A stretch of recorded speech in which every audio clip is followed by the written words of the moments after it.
Learning Management System di lingkungan IAIN Fatahul Muluk Papua. Salawat dan salam semoga senantiasa kita aturkan kehadirat kita, junjungan kita Nabi Muhammad SAW yang kita selalu harapkan syafaatnya ila yaumil qiyamah. Bapak Ibu yang saya hormati, sesuai dengan agenda yang sudah kita rencanakan, jadi IAIN Fatahul Muluk Papua mungkin juga sama dengan beberapa perguruan tinggi yang lain menyikapi kondisi COVID-19 yang memang menjadi pandemi dunia, ya, untuk kelangsungan kegiatan pembelajaran yang akan kita lakukan di tahun akademik 2021 ini, tentunya akan kita persiapkan yang lebih matang dibandingkan dengan pertengahan perjalanan setengah waktu di semester genap yang 2019-2020 ya, karena kemarin sepertinya setengah kita melaksanakan offline dan dilanjutkan dengan tiba-tiba dan harus untuk segera melaksanakan online. Nah, pada kesempatan ini kita dari IAIN Fatahul Muluk Papua, saya beserta tim ditunjuk untuk bagaimana mempersiapkan learning management system yang direncanakan akan kita pakai di lingkungan IAIN Fatahul Muluk Papua. Dan Bapak Prof. Muhammad Yaumi yang saya anggap sebagai pakar yang bisa membantu kami mohon kesediaannya untuk bisa mendampingi kami, tim selama kami menyusun kegiatan ini sampai dengan selesainya, karena bagi kami di IAIN Fatahul Muluk Papua ini, menyusun learning management system ini masih merupakan sesuatu yang baru. Jadi kemarin kami berpikir, bagaimana saya akan menyusun bersama dengan teman-teman ini kalau kami ya hanya belajar dari referensi dan memang belum ada pengalaman ya, makanya mohon kesediaannya kepada Bapak Profesor Dr. Muhammad Yaumi MPMA untuk berkenan membimbing kami semua ya. Dan saya ucapkan juga terima kasih kepada teman-teman yang semuanya bisa meluangkan waktunya di sela-sela kegiatan wajibnya ya sebagai tupoksinya dosen dan beberapa teman-teman yang menduduki jabatan tambahan untuk kita bersama-sama meluangkan waktu dan pikiran kita bersama tim ini untuk terus berkarya. Jadi saya sebenarnya terinspirasi dari teman-teman lintas LPM lintas PTKIN ya, yang kemarin mulai dari kegiatan daring itu kita sering berkumpul-kumpul dan produktif untuk menghasilkan satu pedoman-pedoman yang bisa diimplementasikan di institusi masing-masing. Nah, mudah-mudahan tim ini ya, walaupun kita di kampus jarang ketemu gitu ya, memang ada work for office yang sudah kita mulai, tetapi nanti suatu saat kita akan sering dan bahkan lebih intens setelah ini untuk segera bisa menyelesaikan bagaimana learning management system ini segera terwujud di lingkungan IAIN Fatahul Muluk Papua. Untuk mengawali kegiatan kita bersama-sama, marilah kita membaca basmalah agar kegiatan kita ini nanti bisa berjalan dengan lancar.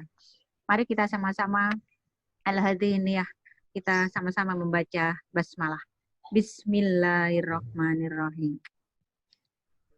Untuk mengawali pengarahan yang kita tunggu-tunggu ini, saya mohon sebelum Pak Dr. Muhammad Yaumi memberikan pengarahan kepada kita, Bapak Warek 1, Bapak Haji Dr. Dahlan Sain MM untuk bisa memberi kepada kita penguatan dan motivasi sekaligus sebagai opening speaking gitu ya, untuk kita bisa sama-sama mendengarkan apa sih yang memang kita harus persiapkan dan kita harus berkomitmen bersama-sama untuk segera berkarya di dalam tim ini.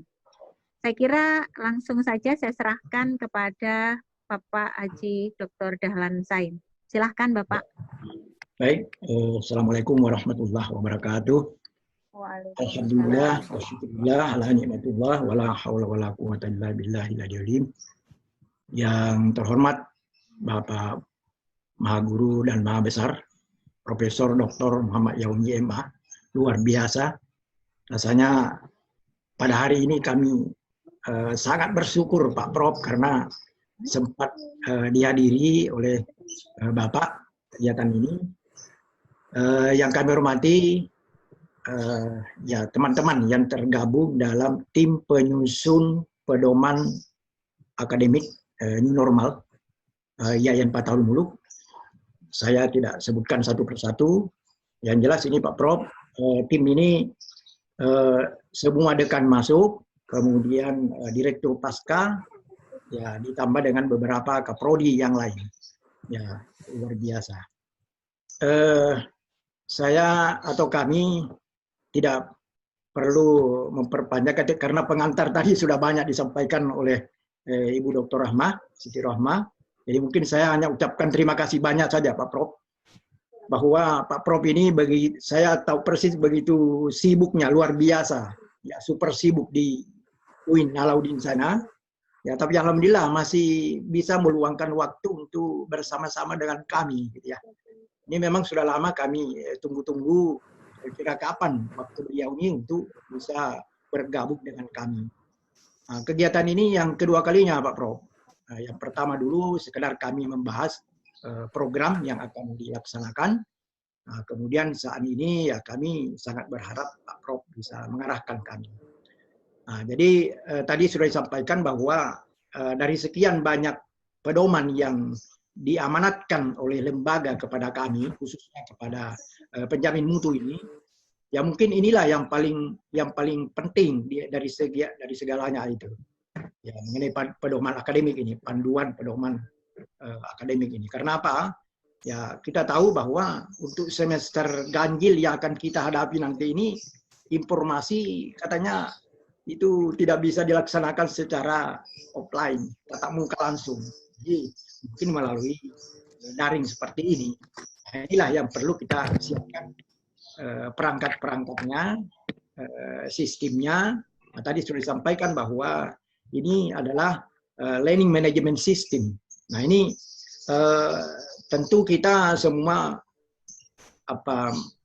masih awam, artinya kita belum paham betul bagaimana sebenarnya ini pembelajaran manajemen seperti ini.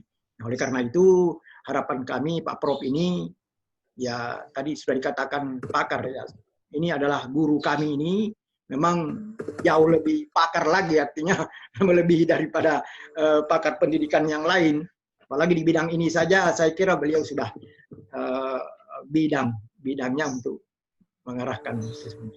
Jadi Bapak Ibu sekalian peserta, terutama Pak Prof, Dr. Muhammad Yaumi, MA yang kami hormati, bahwa kami di Papua ini, ya seperti di PTK yang lain, berusaha semaksimal mungkin sesuai dengan kondisi yang ada di kami, ya untuk memenuhi apa yang diinginkan oleh Kementerian Agama, ya termasuk di dalamnya menyusun semua panduan pedoman dalam rangka menghadapi COVID-19 ini, ya terutama kepada new normal ini.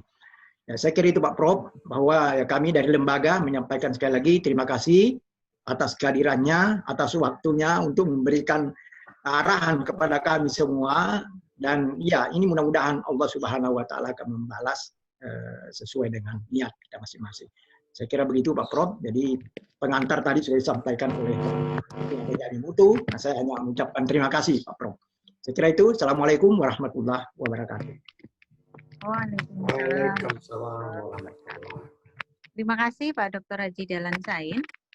Bapak Ibu yang saya hormati, Pak Dr. Muhammad Prof. Yaumi yang saya hormati juga, kami terus terang ingin segera mendengarkan apa sih yang menjadi rancangan yang ingin kami buat ini sehingga terarah, sehingga bisa kami memenuhinya dengan sesuai sumber daya yang kami punya dan beberapa hal yang memang harus kami persiapkan ya. Makanya tidak menunggu waktu yang berlama lagi. Waktu sepenuhnya saya mohon kesediaan Bapak Profesor Dr. Muhammad Yaumi MMA untuk memberikan pengarahan kepada kami, memberi wawasan dulu yang pertama kepada kami, kemudian apa langkah-langkah konkret yang harus kami lakukan, dan nanti setelah ini Bapak Pangkalan Data Pak Abu Bakar akan menyampaikan analisisnya bandwidth yang kita punya ya dengan sumber daya bandwidthnya dan jaringan yang kita punya atau aplikasi apa yang sedang di dalam proses sehingga nanti akan match antara apa yang kita rancang dengan kemampuan atau sumber daya yang kita punya. Saya kira langsung saja saya persilahkan kepada Bapak Profesor Dr. Muhammad Yaumi MHum MA untuk memberikan pengarahan kepada kami, membimbing kami untuk kami menyusun learning management system ini. Dengan hormat, kami persilahkan kepada Bapak Profesor Dr. Muhammad Yaumi MHum MA. Bismillahirrahmanirrahim. Assalamualaikum warahmatullahi wabarakatuh. Waalaikumsalam warahmatullahi wabarakatuh.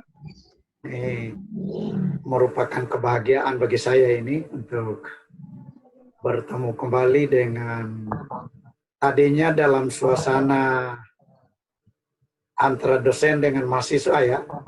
Sekarang antara sahabat dengan sahabat. Jadi kita tahu Pak Warek 1 ini sudah sekitar 1 tahun barangkali ya. Beberapa bulan yang lalu lah baru saja menyelesaikan studi di Pasca Sarjana UIN Alauddin Makassar dan beliau sudah mendapatkan gelar doktor di bidang pendidikan dan keguruan. Begitu pula dengan Ibu Siti Rohmah yang barangkali hari ini sebagai Ketua LPM ya. Sangat luar biasa. Jadi tidak butuh waktu yang terlalu lama untuk menunggu kiprahnya Pak Dr. Dahlan dengan Ibu Dr. Siti Rohmah. Saya lihat di sini juga ada Pak Direktur Pasca ya. Ada tadi ya. Ada Pak Direktur Pasca? Ada Pak Direktur Pasca. Ada Pak Arif Raffi juga, ada Pak Talafuddin. Oh iya. Ada Pak Talafuddin. Insya Allah kita akan membahas sedikit tentang bagaimana sih idealnya learning management system itu. Izinkan saya mungkin share sedikit PowerPoint, mungkin kita akan bahas sedikit lalu kita langsung masuk kepada learning management systemnya. Ini saya akan bagi dulu sedikit konsep ya. Iya. Karena begini, semua orang berbondong-bondong untuk menerapkan online learning system atau boleh dikata learning management system. Namun demikian pertanyaan yang besar, apakah memang online learning yang banyak diterapkan oleh perguruan tinggi, kalau mau melihat juga lebih ke bawah sedikit, di sekolah dasar dan menengah, memenuhi kriteria sebagai online learning begitu. Nah, apakah online learning itu bisa dikategorikan misalnya pembelajaran melalui WA atau melalui YouTube atau melalui teleconference dengan menggunakan basis Zoom atau Google Hangout misalnya, sudah memenuhi kriteria yang ideal sebagai pembelajaran online itu. Itu dulu yang perlu kita kaji bersama. Nah, sebenarnya banyak hal yang ingin saya bahas, tetapi barangkali kita lebih fokus saja kepada best practice-nya begitu. Nah, namun demikian saya ingin menjelaskan sedikit tentang bagaimana dunia ya menghadapi era pandemi COVID-19 ini. Atau kalau di Indonesia sudah sampai kepada era new normal. Normal baru begitu. Nah, kalau dunia menjabarkannya ke dalam 4 fase. Jadi fase pertama itu fase transisi. Orang belum begitu siap untuk menghadapi apa yang disebut dengan online learning system. Karena secara tiba-tiba saja lembaga pendidikan kita di Indonesia khususnya memutuskan untuk lebih baik belajar di rumah. Jadi belajar di rumah juga itu tidak ada indikator yang bisa kita patuhi bersama. Yang bagaimana yang bisa kita sepakati, lalu yang bisa kita terapkan. Masing-masing guru, dosen, ada semacam cultural shock. Cultural shock itu kekagetan budaya.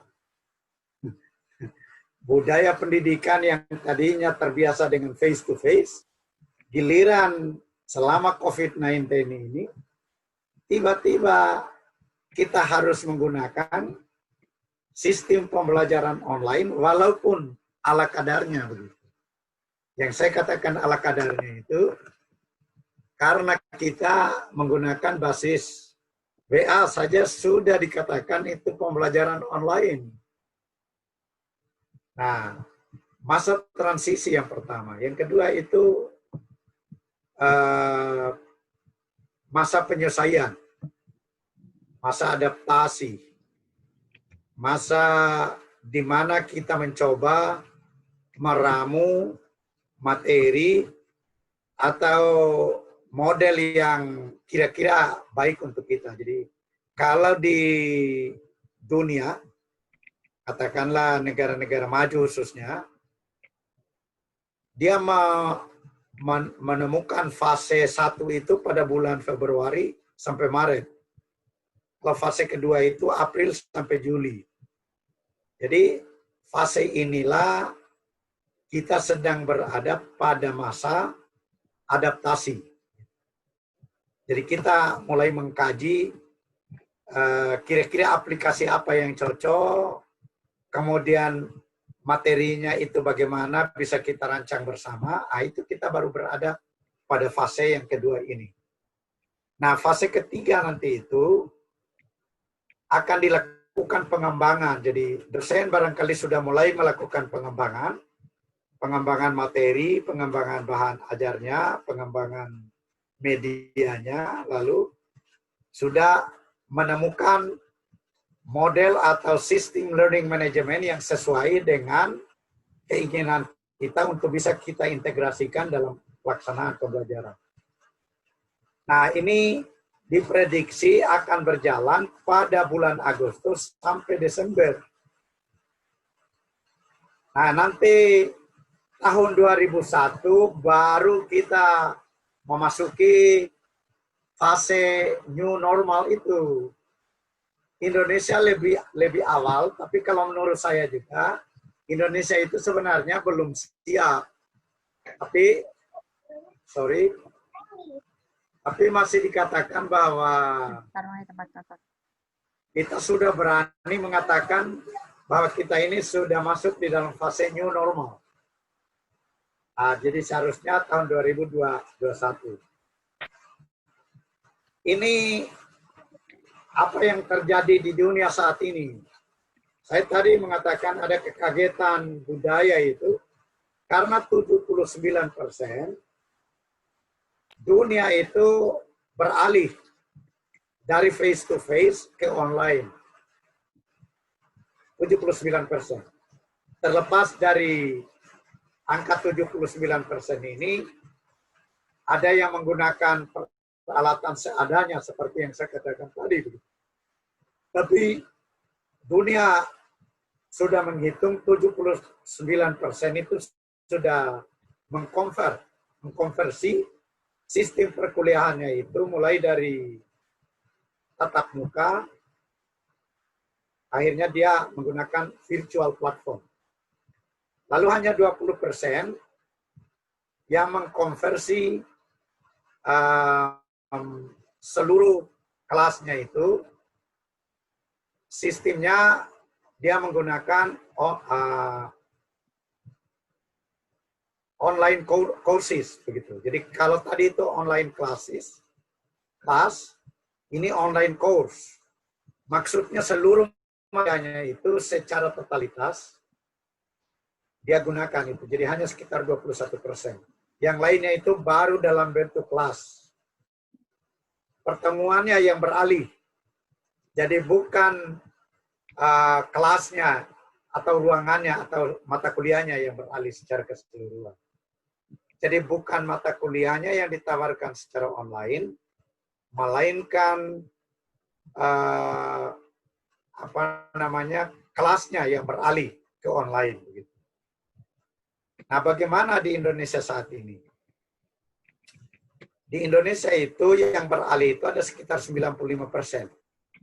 Perguruan tinggi Indonesia ya. Jadi yang tidak beralih itu hanya sekitar 5% saja.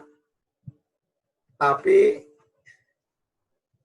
sebenarnya yang beralih ini nggak tahu lah kalau di Papua ya. Seperti di Makassar itu 60% pulang kampung mahasiswanya. Jadi 30% itu tinggal di kota. Jadi dari yang 30% ini gabungan dari orang yang memang berasal dari kota atau mahasiswa yang tidak pulang kampung. Jadi jumlahnya 30%. Tapi dari sisi cara mengakses, 68%-nya menggunakan ponsel. Jadi hanya 32% lainnya yang menggunakan notebook, 10% laptop, 6% lainnya. Nah, setelah ditanya, bagaimana efektivitas tentang pembelajaran online? 60% itu menjawab cukup efektif, 30% itu menjawab kurang, bahkan tidak efektif. Tetapi, dari sekitar 60%-nya ini, 90%-nya juga masih lebih menyukai face-to-face daripada pembelajaran online. Jadi ini karena permasalahannya tadi itu kita baru berada pada fase adaptasi. Jadi belum sampai kepada fase kita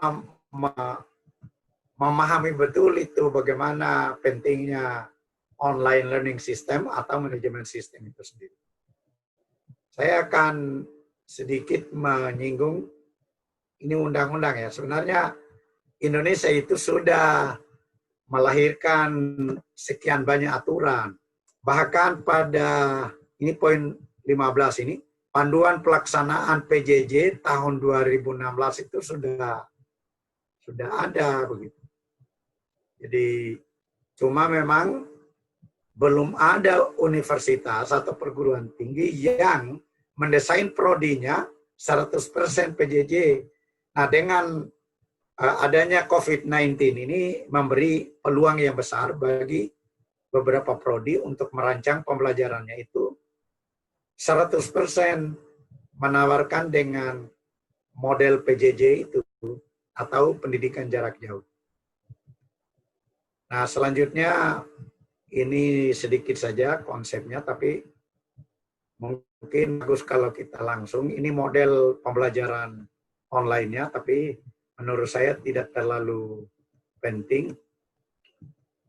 Nah, yang paling penting itu, ini hasil temuan saya dengan Prof. Azhar dari hasil penelitian kami tahun 2019 yang lalu di University of East London. Jadi kami mengembangkan online learning system dengan menggunakan platform Moodle. Jadi membuat suatu model yang terdiri atas online learning model dengan online learning course construction.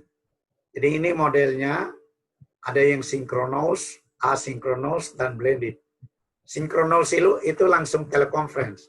Asynchronous itu menggunakan basis website. blended itu menggabungkan keduanya.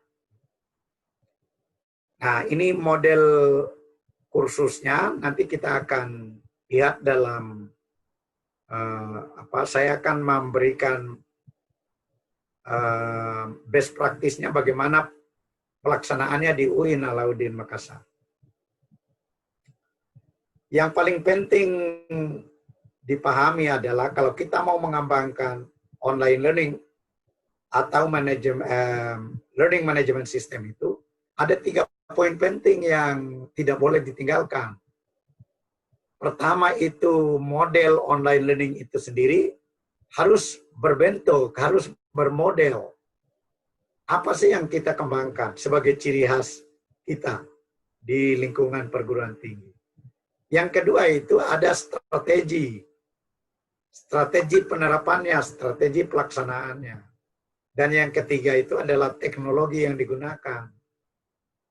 Nah, ketiga poin itu menjadi ciri pembeda antara learning management system yang kita tawarkan dengan mungkin perguruan tinggi lain yang menawarkan juga platform learning management system. Nah, ini tidak perlu saya jabarkan terlalu jauh tentang strategi. Lalu konstruk pedagoginya juga tidak perlu. Nah, kita sekarang ini masuk kepada bagaimana sih pola pembelajaran yang digunakan di dalam learning management system itu. Kalau di UIN Alauddin yang kita sudah mengembangkan apa yang disebut dengan Lentera. Lentera itu singkatan dari Learning Center Area. Jadi area pusat belajar. Jadi itu nama learning management systemnya yang kita kembangkan. Nah, yang kedua, di UIN itu kita menggunakan juga itu Google Classroom. Google Classroom ya. Ini Google Classroom bagusnya karena gratis.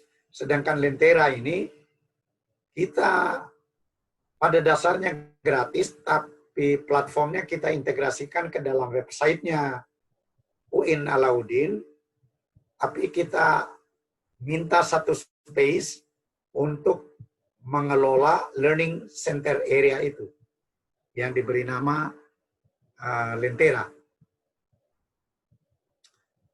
Lalu selanjutnya ada yang disebut dengan Google Meet.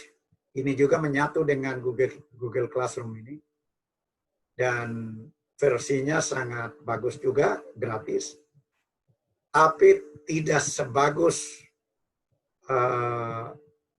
platform yang ditawarkan oleh Moodle, yang juga kami integrasikan di dalam Learning Center Area ini. Yang ketiga itu Zoom ya. Zoom meeting. Nah, ini terkadang ada orang yang dulu Zoom ini mudah dimasuki oleh orang yang tidak dikenal sekalipun. Tapi sekarang ini karena ada waiting room, tidak ada lagi begitu. Jadi hanya karena persaingan bisnis sehingga banyak fitnah-fitnah yang dialamatkan kepada Zoom itu. Sebenarnya yang kalau kita mau lihat platformnya, Zoom lah yang paling bagus untuk melakukan komunikasi secara sinkronos seperti yang saya katakan tadi. Karena Zoom ini menawarkan satu model penyajian atau tukar gambar video yang sangat ringan. Beda dengan Skype atau beda dengan Google Meet atau versi-versi lainnya begitu. Jadi paling bagus itu. Kita juga gunakan WA, tapi WA itu hanya sekadar untuk WA group, lalu komunikasinya lewat WA, tapi belajarnya lewat Lentera. Dan ada juga yang lainnya ya. Saya ingin perlihatkan dulu bagaimana itu platform yang ditawarkan oleh Lentera atau oleh Moodle. Jadi pada dasarnya dua platform ya. Yang pertama itu ada aktivitas. Yang kedua itu ada sumber. Jadi sumber itu adalah untuk menyimpan bahan pembelajaran, aktivitas itu kegiatan pembelajarannya. Nah, kalau sumber itu di situ kita simpan buku, di situ kita simpan file, di situ kita simpan folder, di situ juga kita simpan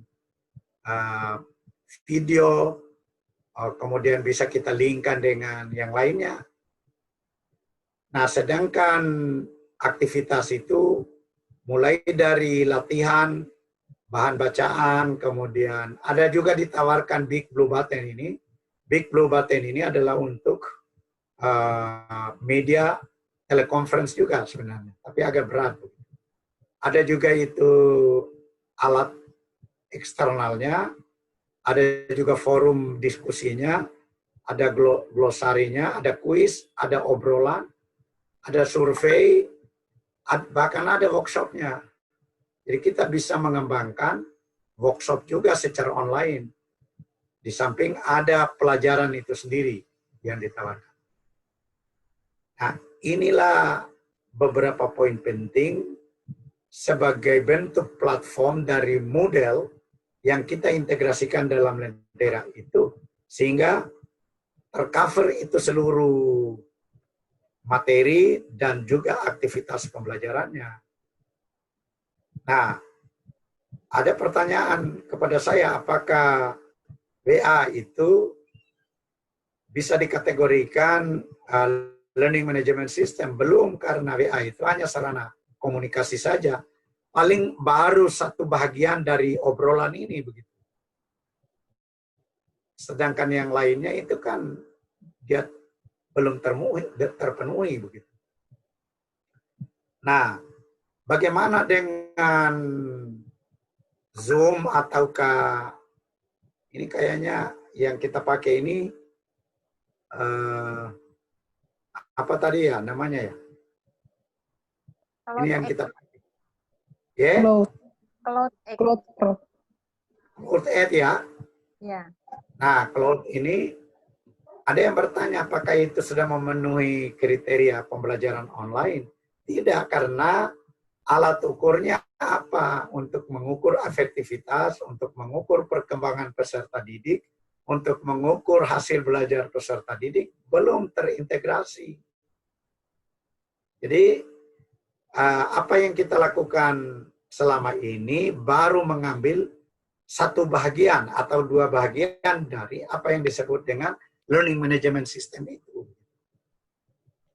Nah, sekarang selanjutnya, inilah pola learning management system UIN Alauddin itu. Jadi Lentera di sini ada mata-mata kuliah yang kita tawarkan, dan ini ada dashboardnya. Jadi seperti saya pada semester ini mengajar 15 kelompok. Luar biasa itu, bagaimana cara mengatasinya 15 kelompok. Saya menolak sebenarnya, tapi alasannya fakultas, alasannya di pasca sarjana. Tidak ada pakar lain begitu. Jadi saya harus menangani 1 minggu itu, harus menangani 15 kelas. Belum lagi kelas yang hari Sabtu Minggu. Begitu. Jadi suatu overload sebenarnya. Jadi kita mau tidak mau, saya harus terima karena integritas saya juga sebagai salah satu dosen yang kebetulan memiliki ilmu di bidang ini, harus saya terima. Selanjutnya yang terkait dengan ini ya sumber tadi ya. Sumber itu ada bahan bacaan yang terdiri atas buku, modul, artikel online. Kita bisa mengintegrasikan juga repositori. Repositori seperti skripsi, tesis, disertasi, makalah. Nah, bagus untuk diintegrasikan.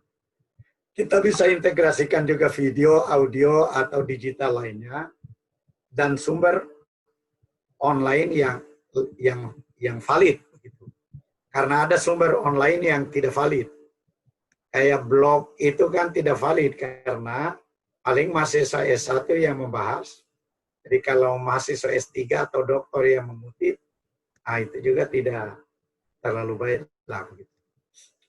Nah, yang terkait dengan aktivitasnya, forum diskusi, kita buatkan itu. Ada untuk sarana untuk workshopnya, kayak seperti ini ya. Jadi mereka bisa bertemu, bisa menukar makalahnya. Ada presentasi, ada kuis, dan ada tugas. Nah, inilah beberapa standar minimum yang bisa kita integrasikan ke dalam learning management system itu. Ibu Ketua LPM direkam nggak ini? Iya Pak, direkam. Oh ya, nanti saya minta rekamannya juga ya. Iya. Oke, selanjutnya kalau kita mau masuk ke Learning Management System UI itu Lentera, ini kita masuk pakai NIP kalau dosen, kalau mahasiswanya itu masuk pakai nomor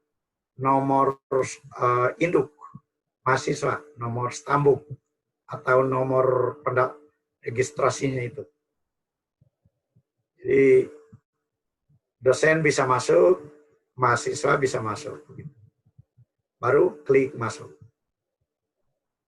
Nah, inilah model tampilan di dalamnya.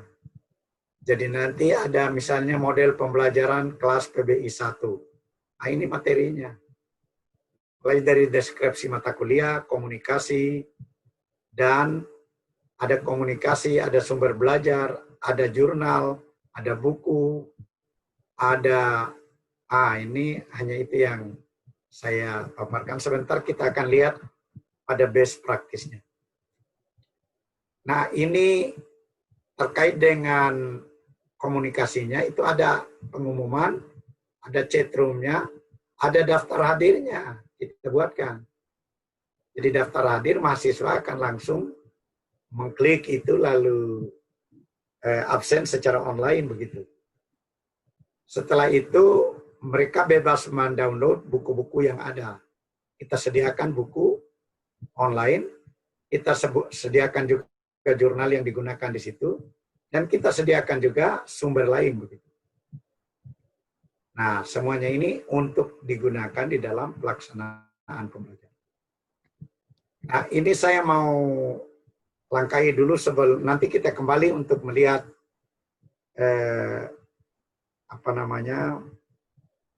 best practice-nya penggunaannya. Ini yang pertama, LMS itu, ini saya katakan yang pertama karena penggunanya juga itu paling populer ini. Waktu saya ke London yang lalu, mereka pakai juga Moodle. Moodle itu yang dipakai. Jadi kalau ada di sini tim Pustipatnya, jadi kalau mau rancang learning management sistemnya IAIN Muluk, ya Fatahul Muluk, saya sarankan untuk mengintegrasikan model ini karena platformnya amat sangat luar biasa. Nah, cuma memang harus diminta space-nya tersendiri sehingga satu tok digunakan, jadi learning management system tok. Jangan dicampur dengan yang lain.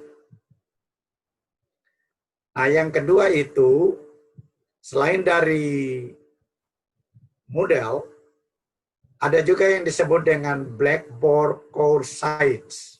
Ini juga banyak universitas yang gunakan. Beberapa universitas di Australia yang saya tahu seperti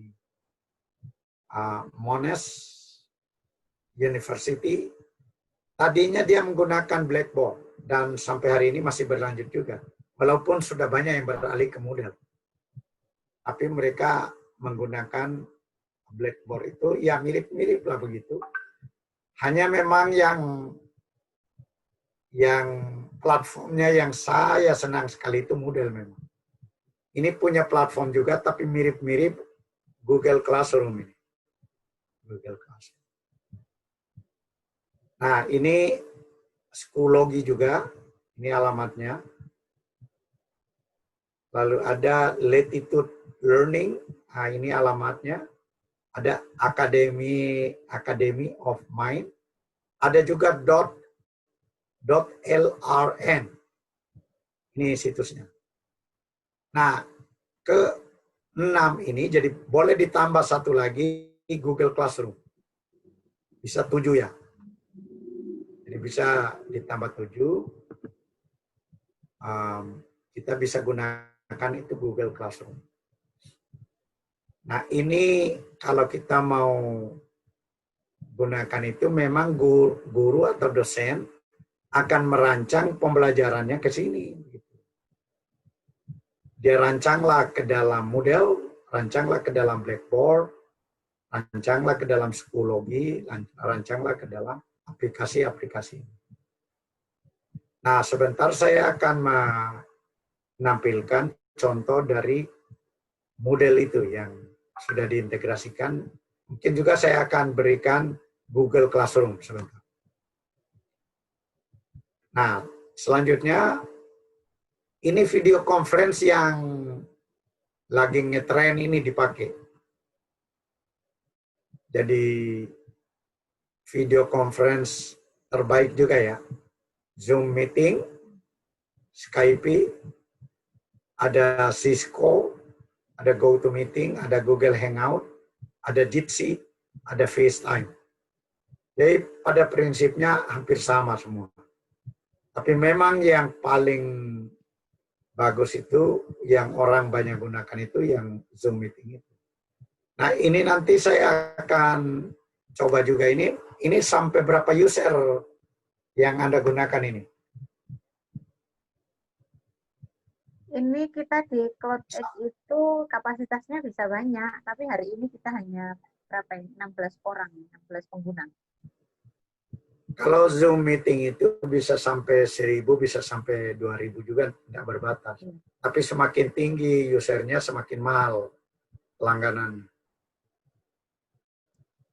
Jadi nanti saya akan coba menggunakan juga ini software yang kita pakai hari ini untuk menentukan bagaimana pandangan orang di seluruh dunia tentang software itu. Nah, ini sudah 2 ini, pertama Learning Management System, yang kedua video conference yang bisa kita gunakan. Nah, saya kira tidak perlu saya bahas ini. Saya segera masuk ke dalam ini saja. Sharing materi seperti yang saya katakan tadi itu. Saya lihat dulu di Google. Sorry. Nah, ini saya minimize dulu. Kemudian saya akan ke LMS ya. Learning Management System. Oke, saya share dulu Learning Management System ini, kemudian saya share ya. Ini dulu. Nah, ini Lentera ya, Lentera yang kita gunakan di ini tuh. Pertama, nama mata pelajaran dulu, nama mata kuliah. Model pembelajaran, kelas PBI 1. Nah, ini deskripsi mata kuliah, ini komunikasinya tadi, ini sumber belajarnya, ada buku, ada jurnal, ini ada kegiatan pembelajarannya. Kegiatan 1, pembahasan silabus dan RPS. Ada juga kontrak perkuliahannya. Nah, ini topik 1, ini kegiatannya, topik 2, ini kegiatannya, topik 3, dan seterusnya, ini ada kegiatan di bawah. Lalu yang paling di belakang, kita gunakan link-linknya. Jadi dia bisa gunakan ini, bagaimana menerapkan aplikasi-aplikasi ini untuk membantu mengefektifkan pembelajaran. Nah, di sini, kan tadi saya bagi 2. Saya bagi 2 itu ada yang sumber, ada yang aktivitas. Jadi seperti ini misalnya sumbernya reading material. Jadi kalau diklik ini, maka dia akan langsung bawa ke reading materialnya. Ini. Mungkin tidak bisa terlihat di situ karena sudah langsung dibuka ini reading materialnya. Nah, saya kembali dulu. Setelah reading material ada PowerPoint-nya. Jadi dia klik ini, langsung diambil PowerPoint. Kemudian ada video pembelajarannya begitu. Jadi kalau mahasiswa mengambil video pembelajarannya langsung diklik saja di sini. Nah, artinya apa? Apa yang tidak jelas pada reading materialnya, dia bisa lihat pada PowerPoint-nya. Apa yang tidak jelas di situ, dia bisa melihat penerapannya melalui video. Jadi saya contohkan misalnya dia klik videonya, langsung saja videonya dimainkan di sini. Nah, kayak ini. Kebetulan ini yang saya ajarkan ini di jurusan pendidikan bahasa Inggris. Jadi dia berbahasa Inggris juga ini.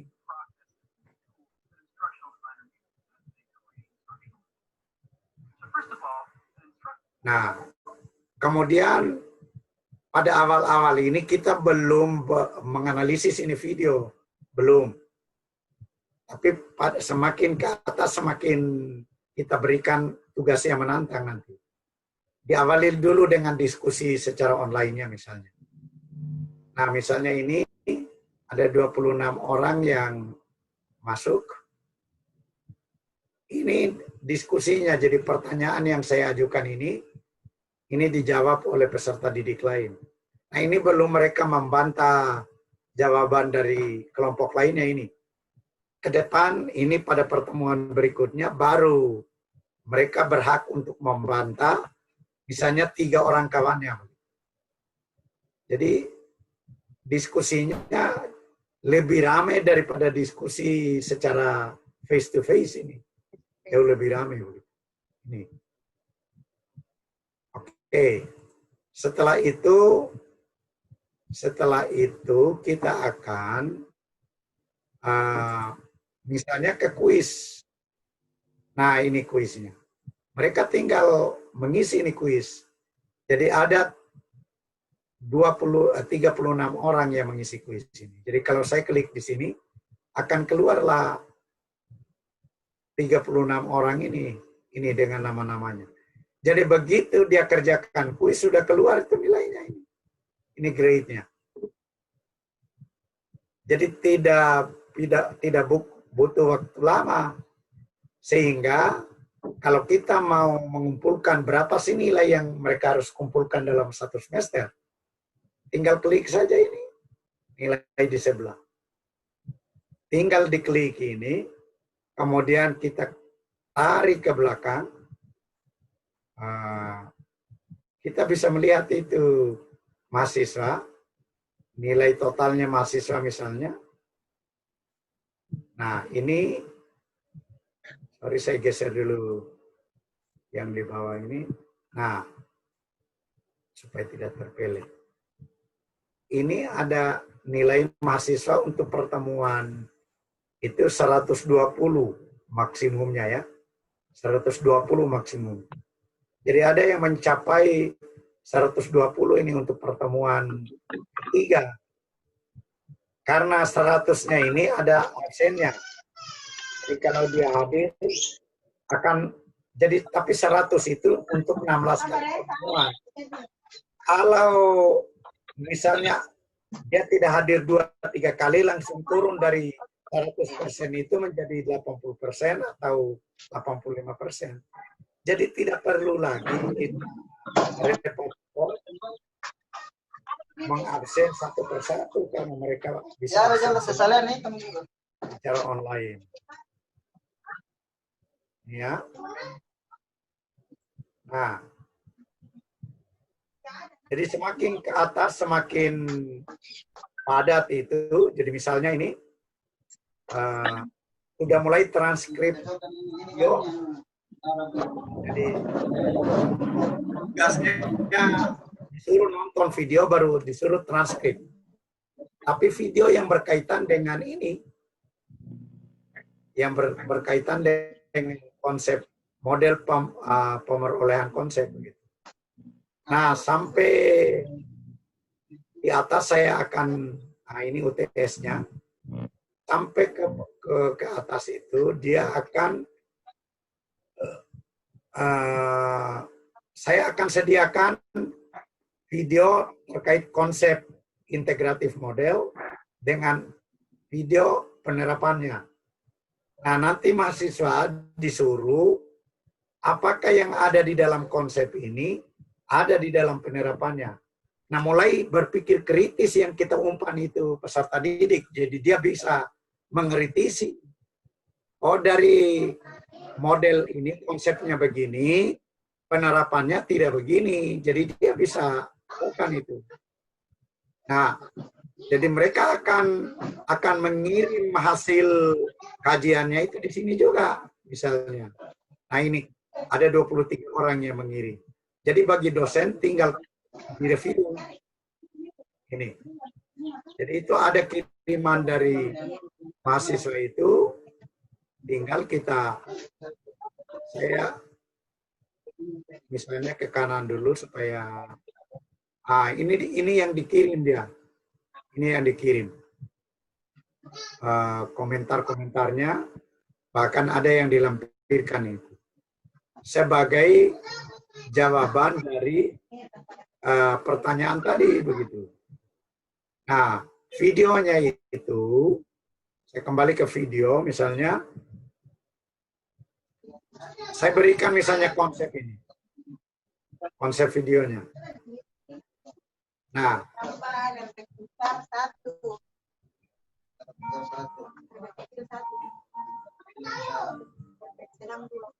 saya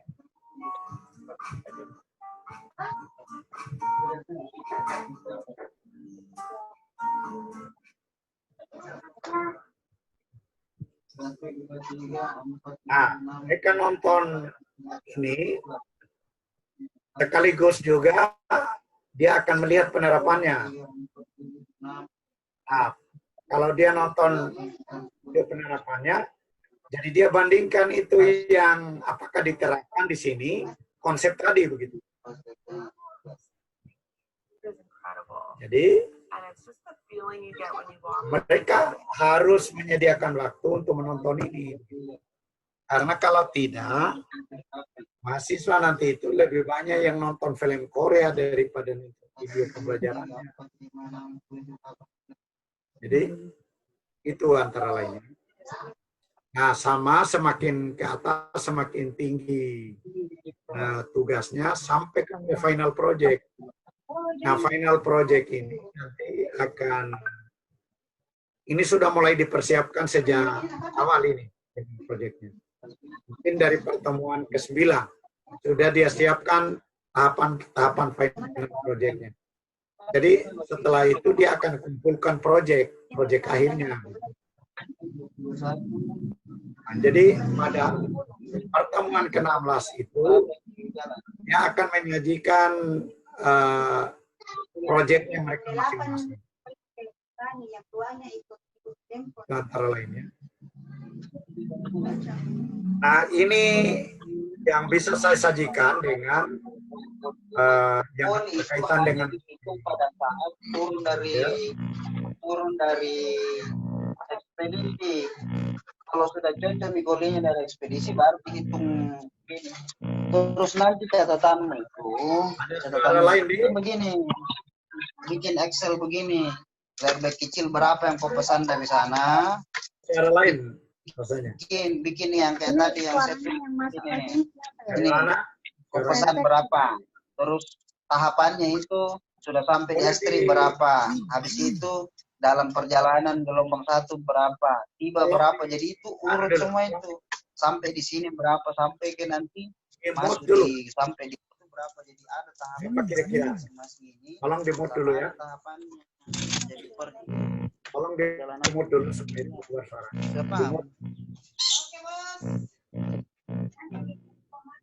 Nah.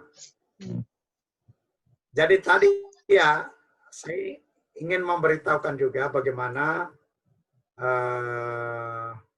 mata-mata kuliah itu di sini tinggal di sebelah kirinya ini. Taruhlah seperti tadi kan model, mata kuliah model, sekarang mata kuliah teknologi pembelajaran. Boleh juga kita cari dari sini. Ini Fakultas Kesehatan dan Ilmu Kedokteran. Misalnya pasca sarjana. Kita klik pasca sarjana, bisa juga kita cari di sini. Misalnya saya mau cari mata kuliah teknologi pembelajaran. Jadi bisa dicari. Nah ini ada banyak ini teknologi pelajaran. Jadi ternyata semua dosen ini sudah menggunakan online learning system ini. Jadi tinggal kita mencari mata kuliah kita. Jadi kalau seperti saya misalnya, ini Pak Azhar. Ini Muhammad Yaumi. Tinggal diklik saja. Nah, keluarlah mata kuliahnya.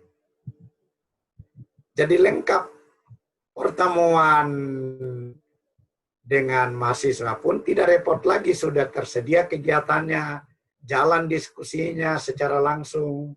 Mereka bisa mengerjakan kuis, mereka bisa melanjutkan dengan proyek karena sudah ada gambaran perincinya masing-masing ini.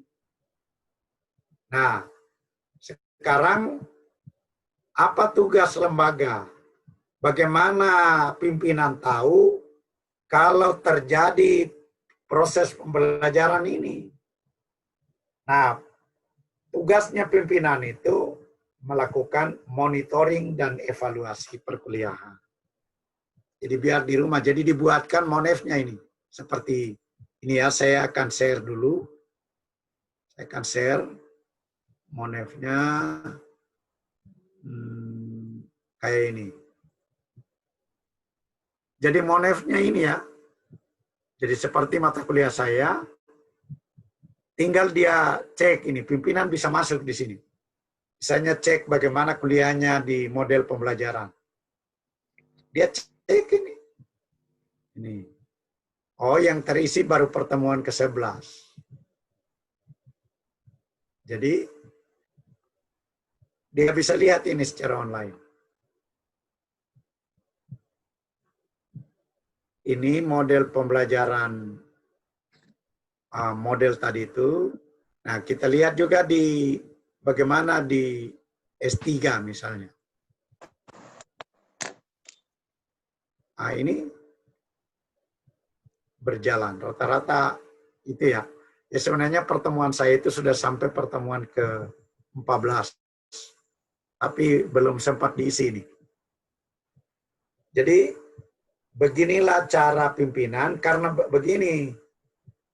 Apa dasar LPM memberikan lauk pauknya dosen? Kalau tidak memeriksa apakah dosen ini melaksanakan tugas atau tidak. Nah, kalau sudah ada ini, oh dosen ini dia melaksanakan tugas, kasih saja, kirim saja itu lauk pauknya. Nah, lumayan lauk pauk itu kan kalau full mungkin 600-an. Kalau di UIN Alauddin. Jadi, walaupun dia bekerja, dia di rumah, tapi dia bekerja. Ternyata dia masuk mengajar, dia memeriksa, dia menguji. Di sini tempat dia periksa. Jadi, sedapat mungkin LPM itu terkonek dengan pembelajaran, terkonek dengan aktivitas pegawai, terkonek semuanya dengan seluruh pimpinan yang ada. Sehingga sistem, itulah namanya sistem begitu. Nah, kalau kita berbicara sistem mutu, tapi ini kan kita membicarakan tentang sistem pembelajaran online itu. Bagaimana pengelolaan pembelajaran online itu yang kita bicarakan hari ini. Nah, dengan demikian tidak ada dusta di antara kita. Nah, ini juga bisa kita lihat itu mahasiswanya ya, misalnya begini. Saya klik ini mata kuliah apa ini? Mata kuliah, coba saya lihat dulu. Taruhlah misalnya model pembelajarannya. Ini pimpinan mau melihat juga itu berapa sih peserta didik yang mengikuti pertemuannya, misalnya. Ini bisa dilihat di sini. Ini presensi mahasiswa. Klik. Nah, ini semua nama mahasiswa. Jadi, ternyata memang mahasiswa ini semuanya hadir. 22 orang mahasiswa ini satu kelas hadir. Jadi hadirnya secara online. Siapa yang absen ini boleh dilakukan oleh dosen, boleh juga dilakukan oleh mahasiswa. Tapi kalau dilakukan oleh mahasiswa harus diatur, jangan sampai mereka bisa mengerjakan untuk kawannya. Begitu. Jadi transparan sifatnya. Nah, ini dia menggunakan apa? Saya misalnya selalu menggunakan Lentera, menggunakan WhatsApp, lainnya di sini adalah Google Drive untuk penyimpanan materi pembelajaran. Jadi ini yang terkait dengan monitoring dan evaluasi yang dilakukan oleh pimpinan terhadap pelaksanaan pembelajaran yang dilakukan oleh dosen. Sekarang kalau kita mau jujur, seberapa besar dosen yang menyelenggarakan pembelajaran online secara tertib? Nah, bagaimana kita mengevaluasi itu? Itu menjadi pertanyaan yang sangat fundamental di dalam membangun satu sistem mutu pembelajaran. Itu yang tidak nampak. Nah, itu saya kembali ke yang tadi ya. Nah, saya kembali ke kursus tadi itu.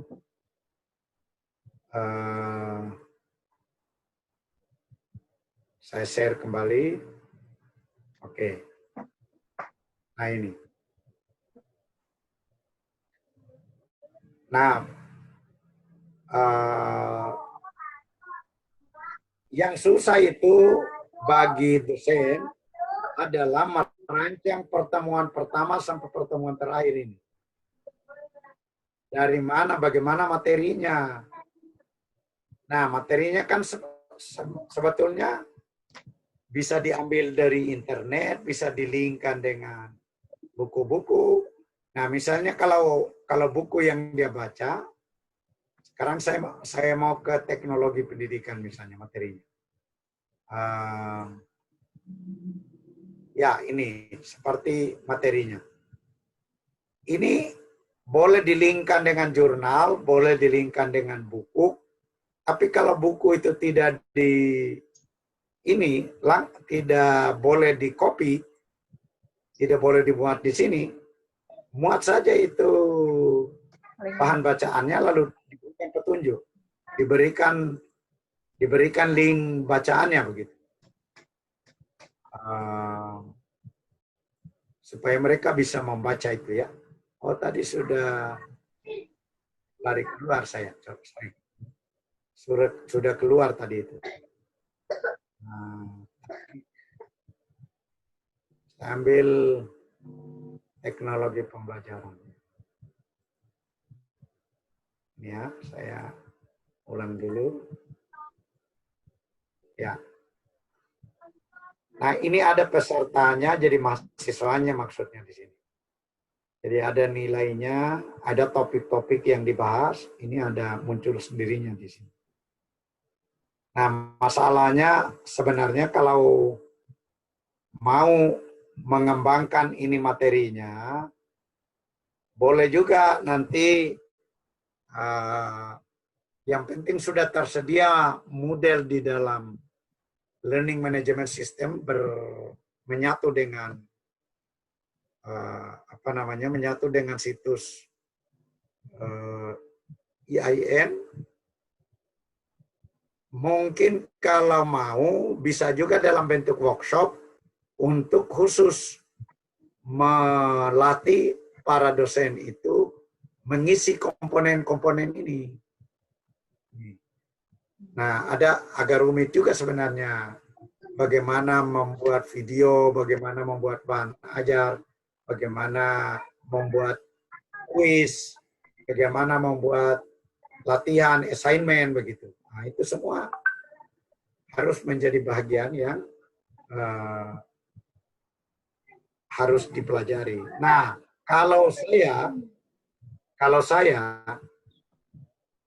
kalau prodi membuka PJJ, tapi sudah lengkap dengan seluruh materi perkuliahan seperti ini, dan sistem perkuliahannya juga betul-betul terlaksana seperti ini, sama sekali saya tidak ada keraguan untuk meniadakan itu pembelajaran online itu. Jadi, mengapa orang kebanyakan pembelajaran face-to-face masih jauh lebih bagus daripada pembelajaran online? Karena dia belum mengadaptasikan dirinya dengan sistem pembelajaran online. Bagi saya, sistem pembelajaran online jauh lebih efektif dari sistem pembelajaran face-to-face. Apa itu face-to-face? Apalagi kalau dosen yang ceramah atau guru yang menggunakan metode ceramah. Itu pelaksanaannya tanpa arah. Habis ceramah ya habis juga. Persoalan pemahaman peserta didik atau keterampilan peserta didiknya tidak terukur.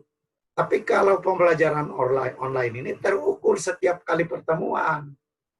Jadi kita tahu peserta didik itu berada pada level mana. Level pengetahuannya, level sikapnya, level keterampilannya, begitu. Bahkan aspek spiritualnya kita tahu pada level mana begitu. Dengan pembelajaran online ini.